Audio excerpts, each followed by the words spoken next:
I was wondering if maybe you'd like to go to the beach. Hey, as we speak right now in this very moment, our Earth is dying. We only have one Earth.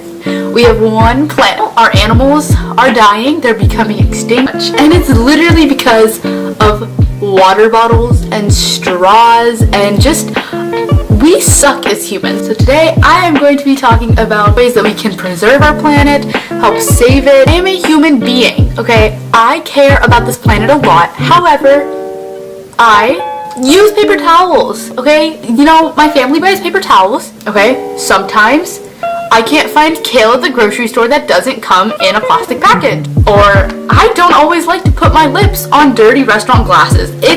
I'm a human. But we are here to fix that because when there is a problem, there's a solution. I may seem passive aggressive in this video, I'm just really passionate.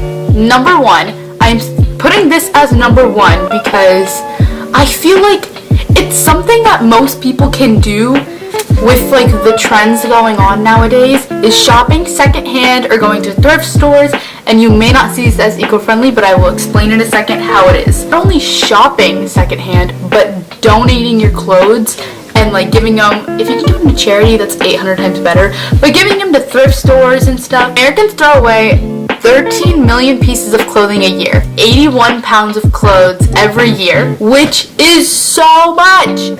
Okay, that can be like anything. Okay, I know I've thrown away clothes before when they've gotten holes in them. So we have these things called natural fibers, which is like cotton, linen, and silk, I think. Yeah, and natural fibers are created from plant-based cellulose. And when those natural fibers that are made with the plant-based cellulose are buried in landfill, it releases these toxins into the air. A lot of our clothes have bleaches and dyes and like a lot of chemicals in them, like just to, you know, make up into clothes. If people throw those away, those automatically go into landfill, and that can't be composted. If they have like a bunch of chemicals in them, it's like really hard for those to be composted because you essentially want natural things to be composted and in the landfill, and bleaches and dyes are all unnatural. And polyester, nylon, and acrylic are all synthetic fibers. Synthetic fibers can take hundreds of thousands of years to biodegrade. So essentially, if you like think about it, it's the same thing as if you're trying to biodegrade plastic. Biodegradable products is the way to go. Which leads me into my next point, which is buying biodegradable products. Gum is not biodegradable. Biodegradable gum is a thing. There's a bunch of companies that make biodegradable gum. The company of biodegradable gum that I see a lot is called Glee Gum, and they are probably a lot cheaper than Chicksa. Other biodegradable things that I think you should invest in are things like biodegradable coffee cups, such as, oh my lid, oh wow. This one right here. This is by the company Glow Coast. I don't know how much these were, but my sister bought them, and then I found out they were biodegradable. So they are not bad for the environment. However, if you look at like, I think they're called Dixie, like the generic brand that everyone buys, like offices and stuff like that, those are made out of styrofoam. Styrofoam is like the worst thing for the environment. Not only is it really cute and really big so you can have as much coffee as you want, it is really good for the environment, or at least it's not bad for the environment. Now let's get into facts about being biodegradable. Biodegradable is the ability of a product to break down by microbes and other biological factors. We need things that can disintegrate and compost into the environment. Things that can disintegrate quickly and compost in the environment are typically made out of recyclable materials. This leads me into my next point, which is about composting. Composting is so good for the environment. As a child, I would compost. So basically getting like leftover food remains and then throwing them into your soil can help compost, that is composting. The benefits of composting: it releases the right amount of moisture into the air, which like helps it break down fast. This is a big one. Shopping with no plastic. My father loves apples, therefore we buy a lot of apples. When you go to the supermarket, you can find apples in no plastic. Correct? Correct. My parents used to want to order the apples that come in a plastic bag. Do you see this? It's ridiculous. You don't need to buy apples in a plastic bag already, plus putting it in another grocery bag. Certain things you don't need to buy with plastic. You don't need to buy bananas in plastic. That's just stupid. You don't need to buy avocados in plastic or apples in plastic. However, there are some things that I understand you can't always find with packaging.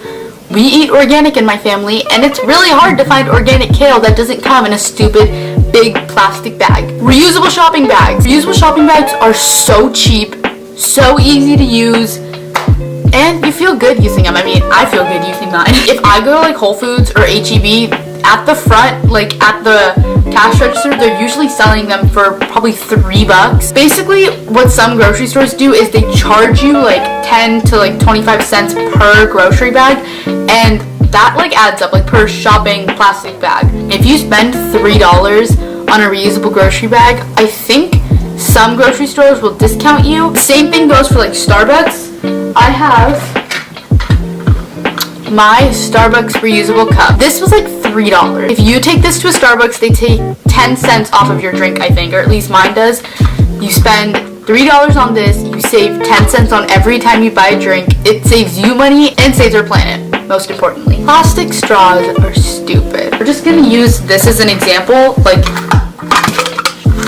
I have metal ones like this. However, we're just gonna use this as an example for right now. These are so cheap. You can find them for like $4 on Amazon. Every time you go to a restaurant, don't get a plastic straw, just stick this in and drink it. Not only will you feel really bougie, you will be saving the environment. I don't know if you guys have seen the videos of the turtle like getting the straw dug out of its nostril. It breaks my heart. So sad what literally a little plastic tube can do to an animal. I also buy biodegradable straws. Okay, these are plastic, but they're made from recyclable material, so they biodegrade into the landfill. Now coming into my favorite topic, coffee. Coffee is my best friend. I have some coffee tips that will save the environment. Numero uno, making espresso instead of using a Keurig. Let me explain myself. Did you know having 3 coffees every day, which number one, if you're doing that, you need help. You need help. Having 3 coffees with the Keurig every day is equivalent to 1,095 pods every year. They're bad for the environment, and they just sit there because it's plastic, and they take thousands of years to biodegrade. However, if you use espresso, I know espresso is not for everybody. If you have Keurig cups with a certain brand, pretty much 98% of the time you can find it in an espresso version. Using espresso can help you compost, and I'll explain that right now. I started doing this because my dad was doing this, but basically every time you make an espresso, you have like the leftover beans, dump them in a jar, and every week, this is important, every week, throw them in the soil. If you don't do it every week, your jar will fill with mold. That literally happened to me yesterday. That's composting. Like, it's so simple to compost. Those are my tips on being eco-friendly. I hope this helped, and I hope you guys start to utilize these tips. I hope you guys like this video. I'll see you guys in my next one. Okay, bye.